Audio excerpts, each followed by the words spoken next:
Bonjour. Le CIMI va s'ouvrir dans quelques jours. Le salon de l'immobilier d'entreprise, plus exactement de l'industrie immobilière, est d'abord l'occasion d'afficher tout le dynamisme de cette branche essentielle de l'économie française. Une industrie qui représente 11% du PIB, affiche une croissance annuelle de 3% et a créé l'an passé 43 000 emplois. Je reprends les chiffres du 4e baromètre de la ville et de l'immobilier d'EY, de la Fondation Palladio et de Business Immo. Un salon est aussi un lieu où l'on cherche à prendre le pouls du marché. Et l'une des questions qui revient chez bon nombre de professionnels est de savoir si le cycle économique va se retourner. Et si oui, quand ? C'est le cœur du dossier de notre prochain magazine. Nous avons enquêté sur 3 échelles. Où en est-on du cycle économique ? Où en est l'immobilier dans ce cycle ?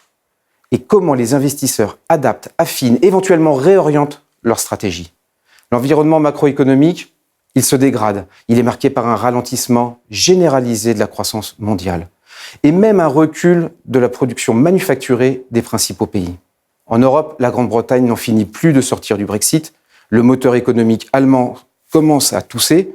Quant à la France, elle affiche une croissance qui ne dépasse pas les 1,3%. Le tout dans un contexte de taux bas où on peine à mesurer les effets positifs et tangibles sur l'économie réelle et dont on commence à redouter les effets pervers. L'immobilier semble faire fi de cette conjoncture. Les volumes d'investissement sont en hausse, avec de nouveaux records en Europe. Les prix semblent avoir atteint une asymptote, aussi bien en immobilier d'entreprise qu'en résidentiel. Les taux de rendement sont en baisse, mais ils ont le mérite d'être encore positifs. Dans ce contexte, les investisseurs immobiliers sont balancés entre ceux qui sont suffisamment long terme pour s'affranchir du cycle et ceux plus opportunistes qui vont aller chercher la croissance avec les dents en se concentrant sur des opérations value-add. Le pipeline de développement devient la promesse de la création de valeur de demain. L'avenir, personne n'a une boule de cristal, ni vous ni moi. La crise ne vient jamais de là où on l'attend.